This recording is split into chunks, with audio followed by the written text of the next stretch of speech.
Welcome back, and thank you very much for staying with me as we go through the successful intelligent PDP. There's a bit of work from your side, but it's to help you build a PDP that's going to really help your development and protect you. You've now done really well. You've done your self-assessment, you've done your learning needs, you've set your learning cycle, you've made your regulatory goals, you've made your personal goals on the intelligent PDP on DentinalTubules. Amazing. Now let's start doing the CPD, because that's what you've got to do. The whole point of this is to do the relevant CPD. There are two things you've got to think about. One is how are you going to do it? And secondly then, choosing the right course. Now, when you were setting your goals, you already set your learning methods in there. So it was brilliant. Now, when we talk about learning and doing, let's take learning into the middle of the cycle. And I want you to understand the elements of doing the right CPD. I want you to understand how to choose the right course, and then I'll give you a bit of an overview on how to do the Tubules CPD if you choose to do it online. But at the end of this stage, I want you to have done one Tubules CPD and one external course, which is non-Tubules based. So you can then see how to implement all that for your reflections, your measurements, etc. afterwards. Now here's a question. How would you like to learn? You're talking about learning needs. As I said, when you try to choose a course, there are two things you think about. One is how would you like to learn? What are the learning needs? And secondly, you're trying to think, how do you choose a course? Now, if you think about how would you like to learn, you should have thought about this when you're making your goal anyway. To remember, we talked about learning methods. Now, after there, if you'd said one learning method, for example, you'd said, I want to do a course on communication and I'm going to do it online. That's fine. You've already selected that and you go ahead and do your Tubules CPD. But you might have said, I want to do a course on basic life support and I'm going to do some bits online and I'm going to do some bits hands-on. How do you decide on your learning method? Now, the learning method's obviously going to be influenced by various things. It'll be your personal preference. My personal preference is to do online learning because it's convenient, because I can pause the video when I want. I lead a fast lifestyle. Sometimes do it online because I'm always on the road and it's easier for me. Time's a constraint, but it's personal preference. Some of you like to sit somewhere and do a course because then you're talking. For example, those people who come onto my PDP course, they don't want to watch videos, they want to learn, which is fine. So your personal preference plays a role. Convenience, as I said, some things may be more convenient than others, your choice. The time you have to achieve these goals. How many times do you wake up on a Sunday night because on Monday morning you have to submit some CPD? Well, you're not going to go on a day course because it'll take you 2 months to book one. So you may do online, or your timing of your course is, I'm going to do it over the next 6 months. So you then do a variety of learning things. Invariably, you have to plan ahead. The topic of interest. Not only the topic of interest, but also the attributes around it. And this is where your self-assessment comes in. Because you look at your constraints and your resources, your opportunities, and you see how do they match. If your constraints are time is very difficult, then you may say, actually, I'm going to do a lot of my stuff online. You might say, I don't have constraints. I don't have constraints of finance this year because I've saved £15,000. So I'm going to go and do an MSc, which is a course I'm going to do hands-on, something like that. So the choice of course, learning method depends on all this. And obviously you could have also mentioned all this when I was talking about the goal setting. But I bring it here because it's for choosing the right course. And obviously the attribute, because if you're learning about knowledge, you could choose online, you could choose lectures, you could choose conferences. If you're learning about skills, you're thinking about hands-on workshops, you're thinking about long formal courses possibly. So choosing the learning method is one thing. And then what course will you select? Now, if you think about it, at present, how do you select a course? Many times you go, oh, I want to get better at orthodontics and I'll get a recommendation, so a friend recommends it to you. Or you sometimes think, actually, I'll see what's going on, and you see social media, someone's posting again and again and again. So you go, you know what, this person looks sensible, I'll go on their course. This person seems to be showing good cases, I'll go on their course. Advertising. Courses that are advertised in the media, in the journals, etc. And of course, speaker is everywhere. You might say the speaker seems to be seen everywhere. He must be good, or she must be good.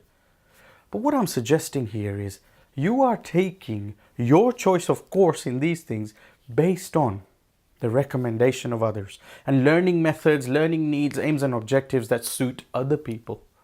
You're basing this course on the fact of maybe seeing a bit of the work of somebody else, which is good, but is it long-term work? Is it long-term follow-ups? Do you feel confident? In this case, with the PDP, I'm going to try and suggest another method for you to think about. Let's see if you like it or not. Now, if you remember the question 7 of the goals that we spoke about, and I told you to put those things as objective learning, there you go. I said, answer the 3 questions. What's my overall aim for this goal? What are my objectives? And when I said, what are my objectives? I said, answer it in terms of verbs. I will learn to do this, to do that, etc. And finally, you then wrote down, how will this therefore benefit my patients? Do you realize when I said write down the aims and objectives, you've just written down the aims and objectives of a course. Therefore, when a course is advertised now, go and read their aims and objectives and how closely do they match to yours. That's what we did in that case. Objectives and matching the course come together. And you know what you'll do? You suddenly might end up finding courses that are not popular all over the place, but that match exactly your objectives and your learning methods. Your grey metallic Ford Fiesta radar just switched on. Have you thought about that? The many times I gave you an example of the communication course with Kevin Rose that I ended up on. I would never have gone on that course, just by chance, but now I look at my objectives of what I wanted to achieve and they fit his course so well. This is what you must be doing. Recommendations are good. Seeing speakers work is good, as long as it's presented long term. Credibility and understanding that speaker is good. But now, shouldn't your course provider be doing all that? Looking at the speaker's credibility, their credentials, what's their long-term data, research, knowledge about topic. Therefore, the second criteria you should think about for choosing your course is quality assurance. And now that quality control has become fairly important within the new GDC enhanced CPD, why don't you think about that? Why don't you ask the course provider for their QA documents if there's a course? If you give it to us, I'll tell you, we go through a lot of things. How did we choose the speaker? What was the speaker's credentials, etc., etc. So this is how you now start looking for courses. So I gave you those 4 methods before. Let's go back here. Well, that's fine, use those. But how about now employing this approach of the grey metallic Ford Fiesta radar and quality assurance to find the right course? Think about it. And on Tubules, if you go and do courses, at least we know that, oh, the courses listed on our site are Tubules quality assured. And if you fill your PDP correctly, our system will start pinging you this information. Let's see how you do CPD on Tubules. Now, if you've signed up for practice membership, your whole team gets Tubules CPD, and they go to the Intelligent PDP, and the CPD library is there. All the CPD, all the staff need to do is listed there. Or alternatively, if you're an individual member and you can't see practice section, you click on topics and the CPD is there. You then click on a playlist and you go ahead and do the CPD as you find comfortable. You watch a video. In this case, we're talking about the enhanced CPD. So there you go. You watch a video at the top. Then at the bottom, it says, do you want to do some CPD questions? You answer those. You click on let's do it. There are certain multiple choice questions you answer. The 60% pass mark. And then you enter the GDC high level outcome. We allow you to choose the high level outcome rather than us determining it, because it may be that you're learning things in it which we didn't feel were mapped against, but you may feel that, for example, talking about perio course I run, a lot of people say, I learned so much about communication. So it meets outcome A and C.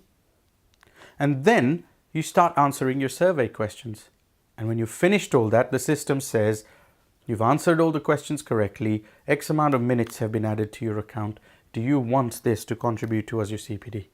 And you go, yeah, let's do it. And that's right, the CPD is now in your account. The certificate is within your PDP and the activity has been recorded in your reflections area. Simple as. If you do any study clubs with us, same thing happens. We also have modern new videos now where the CPD is inside the video. So the video doesn't go ahead till you answer the question. But those, you'll see more and more of those interactive videos coming up. So that's your tubule CPD done. Now go and do some non-tubule CPD. Now congratulations, because that's stage 5 completed. You now have another method to find how to do courses, and you now have a way to do CPD. The reason I've asked you to do a non-tubules and a tubules course is because I'm going to show you in the sections that follow how you upload external certificates and how you do reflections. This is stage 5 completed. Congratulations on moving forward with your successful, intelligent PDP.